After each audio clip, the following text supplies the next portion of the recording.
நீதிமொழிகள் 10வது அதிகாரம் 17வது வசனம். புத்திமதிகளை காத்து கொள்கிறவன் ஜீவ வழியில் இருக்கிறான், கண்டிப்பை வெறுக்கிறவனோ மோசம் போகிறான் அப்படின்னு சொல்லிட்டு சாலமோன் ராஜா சொல்கிறாரு. இது அவர் இன்றைக்கி சொல்லலை, 3000 வருஷத்துக்கு முன்னாடியே சொல்லிட்டாரு. இன்றைக்கி இதை கேட்டுக்கிட்டு இருக்கக்கூடிய பெற்றோர்கள் உங்களுக்கு பையன் இருக்கலாம், பொண்ணு இருக்கலாம், அவங்க தோளுக்கு மேலே வளர்ந்துருக்கலாம், அவங்க 7th ஸ்டாண்டர்ட் 8th ஸ்டாண்டர்ட் படிச்சுக்கிட்டு இருக்கலாம். பார்த்திங்கன்னா அவங்க உங்களுக்கு தோளுக்கு மேலே வளர்ந்த பிள்ளைங்க மாதிரி தெரிவாங்க.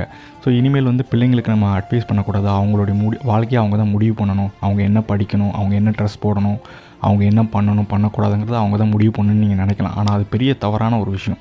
பெற்றோர்கள் என்றைக்குமே என்ன செய்யக்கூடாதுன்னா, பிள்ளைங்களுக்கு அறிவுரை கூறுறதை மட்டும் நிறுத்திடக்கூடாது. அவங்க என்ன ட்ரெஸ் போடணும், அவங்க என்ன நண்பர்கள் கூட சேரணும், எப்படிப்பட்ட நண்பர்கள் கூட சேரணும், அவங்க விளாடுறது, அப்புறம் அவங்க டிவி பார்க்குறது, மொபைல் ஃபோன் யூஸ் பண்ணுறது, இப்படி எதையுமே அவங்களுக்கு அலோவ் பண்ணக்கூடாது. ஏன் அப்படின்னா, இதனால் அவங்களுடைய படிப்பு பாதிக்கப்படும். படிப்பில் ஃபோக்கஸ் பண்ண முடியாமல் போச்சுன்னா அப்புறம் அவங்களுக்கு ஒரு நல்ல காலேஜ் கிடைக்காம போகும்.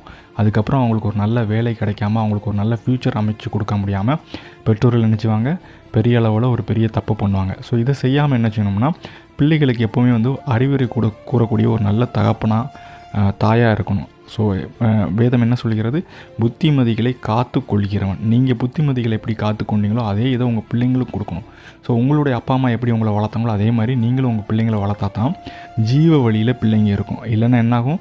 கண்டிப்பை வெறுக்கக்கூடிய பெற்றோர்களாக இருந்தாலும் சரி, கண்டிப்பை வெறுக்கக்கூடிய பிள்ளைங்களாக இருந்தாலும் சரி, அவங்களுடைய வாழ்க்கை என்ன செய்யும்? மோசம் போகும். அதனால் என்ன செய்யும்? அவங்களுடைய வாழ்க்கையை அழிஞ்சு போகும். அவங்களுக்கு ஒரு நல்ல படிப்பு கிடைக்காது, நல்ல காலேஜ் கிடைக்காது, நல்ல கோர்ஸ் கிடைக்காது, நல்ல ஃப்யூச்சர் கிடைக்காது, நல்ல ஒரு கம்பெனி எம்என்சியில் போய் வேலை பார்க்க முடியாது.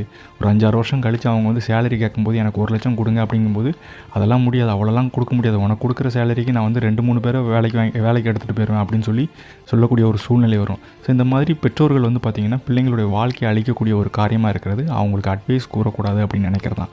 ஸோ அதை என்றைக்குமே என்ன செய்யாதீங்க. எப்போவுமே பிள்ளைங்களுக்கு உங்களுடைய அறிவுரைகளை கொடுத்துக்கிட்டே இருங்க. அது அவங்களுடைய ஃப்யூச்சர் கட்டி அமைக்கும். ஆமேன்.